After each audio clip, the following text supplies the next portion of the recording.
Oh, hello. It's Friday, January 26, 2024. Welcome to a new backcountry snowpack summary brought to you by North Shore Rescue, the Pineapple Express edition. It rained this week.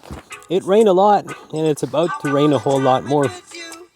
Now, during the last video, it rained a little bit, and I was sort of freaking out. Now, you might wonder, why is it that it's about to rain a lot, and I don't really seem to care all that much? Well, if you want to know, stick around for the snowpack discussion. So I'm going to start this week with a review of some basic principles of avalanche release. In order to get an avalanche, you need a situation where the stress on the snowpack exceeds the strength of the snowpack.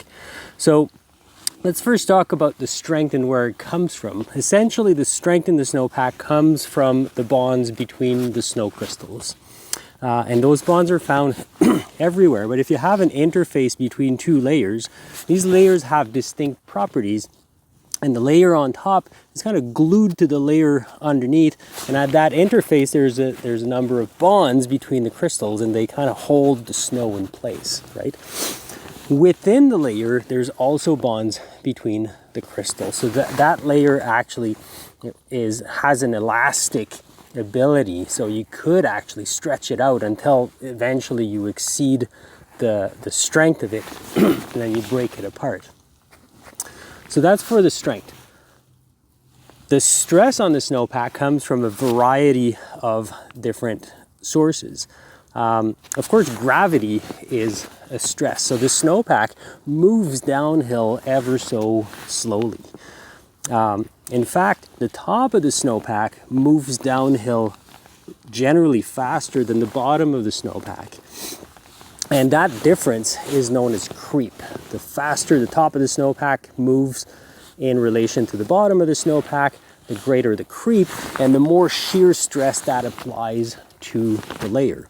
Another source of stress on the snowpack is added weight. So whenever you have either a person standing on it, or new precipitation, or wind transported snow, or whatever will add weight to the equation. Now, there are two main ways you can trigger an avalanche. You can either increase the stress, or you can reduce the strength. Or in some cases, like in the case of rain, for example, you can do both at the same time. So if there's one thing that the snowpack doesn't like, it's sudden changes.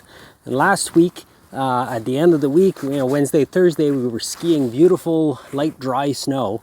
And then on Thursday night and Friday, it started to rain. And that's a dramatic change in condition. And the snowpack doesn't generally tolerate that very well. So let's talk a little bit about what that rain actually does to the strength and stress balance. Well, first off, it does add weight to the snowpack. So that's one thing. The second thing is that it will tend to weaken the bond between the crystals. So that whole layer here becomes a little bit weaker. And as it percolates down and further down, the layer is going to get weaker and weaker. In some cases, the rain can actually percolate all the way down to maybe a denser layer or an ice crust, and then starts to run along and break these bonds. But very often it doesn't really need to do that, because the wet snow on the surface here tends to flow downhill much more readily than the dry snow underneath, and that increases creep and causes quite a bit of shear stress on that interface down below. So if we have a source of stress that breaks the bond at the interface between the two layers, that slab here is now free to move down, and all that's holding it in place is the bonds between the crystal within the layer.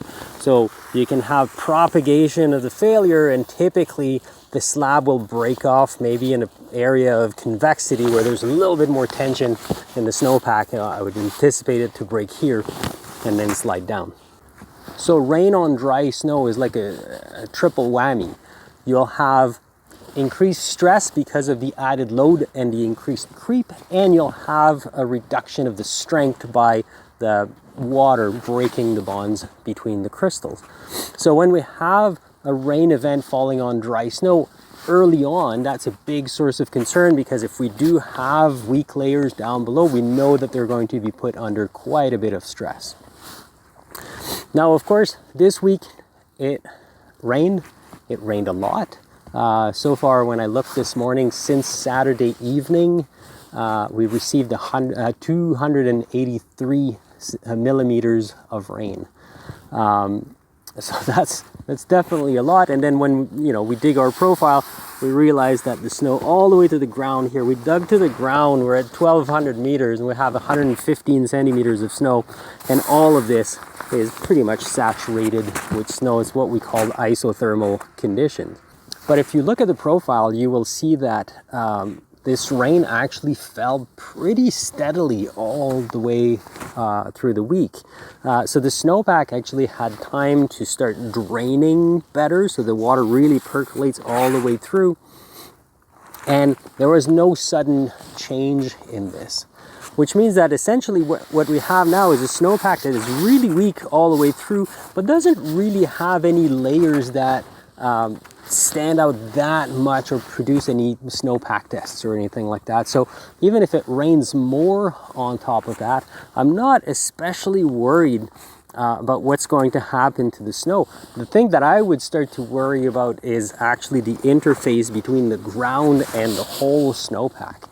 So as we move towards the weekend and we have these forecasts of sort of biblical proportion rain coming, I'd actually be pretty surprised to see anything getting triggered mid-pack.